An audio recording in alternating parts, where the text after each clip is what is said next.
Hello, I'm Wayne Bridges. I'm here to present part 2 of the instructional design project for the group consisting of Veronica Creeters, Jose Pacina, David Cavazos, and Wayne Bridges. Our project is centered around the development of microlearning courses for IT systems engineers at VMware. This is to provide just-in-time learning and reinforcement of an ever-changing set of skills around a set of software products. This prototype was developed using the Marvel app for prototyping on paper. I'm going to jump into the application itself and what that will look like, as well as the design of courses and lessons within those courses, and the types of questions that will be used, and the type of feedback that the user will receive.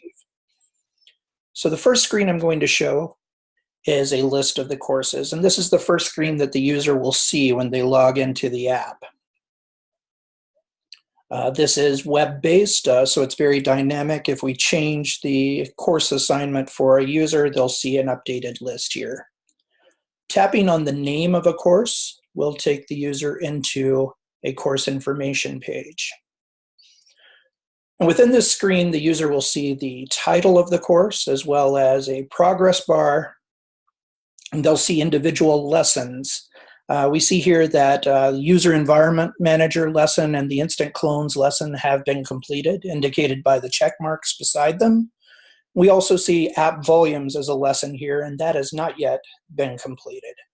So when the user taps on app volumes to go into that lesson, they will see a start button, and this start page could also include additional information about the course.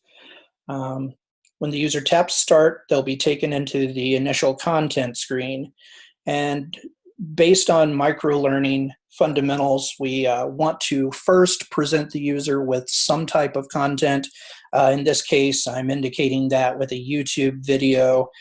This could also be a short article that the user could read, but because it is microlearning, we want to ensure that this is something that the user can complete in a very short time on the go on their mobile device.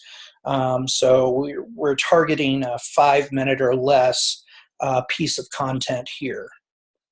When the user's done consuming that content, they'll tap the continue button, and this will take them into a series of questions about the content.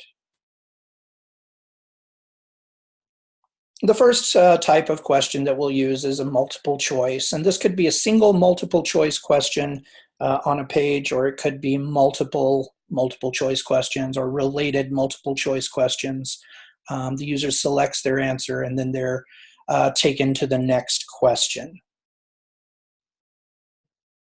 This question type is a fill in the blanks with words provided and a word bank below, and it uses the elements of active learning in that the user will take those words in the bank below and drag them into the blanks that we see above. The completed answer would look like this.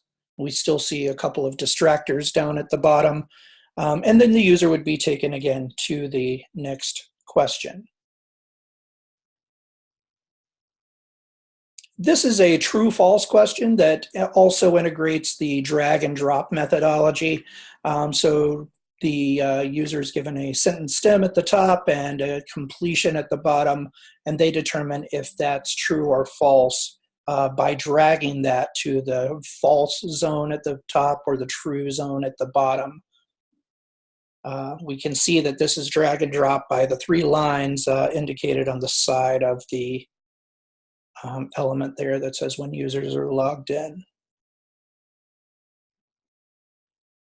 Here's another drag and drop type, and this allows the user to write a complete sentence within the box above. So they're going to take the words in the word bank and make a sentence from them that's related to the content that they've seen. The completed version of this will look similar to this, and then the user will be taken to the next question type. In this question type, we have a fill in the blank, but it actually has a blank per letter, so the user will actually type in the letters that belong in the sentence. We also see a countdown timer below the circle with the 2 in it. So we can provide that type of additional motivation for the user so that they are more engaged with the content, and or so that we can better gamify this portion of the lesson. At the end of the lesson, the user receives a confirmation screen that they've completed that and an exit button. So there's a couple of other elements that I want to show you around this course. And first off, that is when a user answers a question, there's a pop-up that would allow for us to provide additional content to the user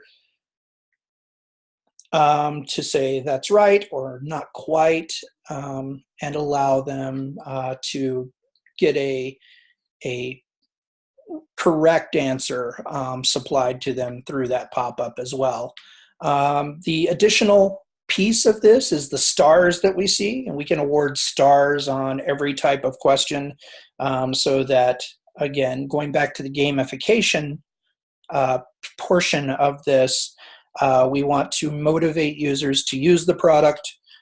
So stars and gamification can be a motivator for that. A user will repeat the course to try to get a better score, or will compete with their coworkers to see who has the best score.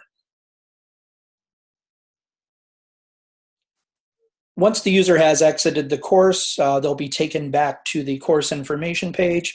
Again, we see the title, the progress bar that's now updated, and we see the green check mark by the app volumes lesson, indicating that the user has completed that lesson as well.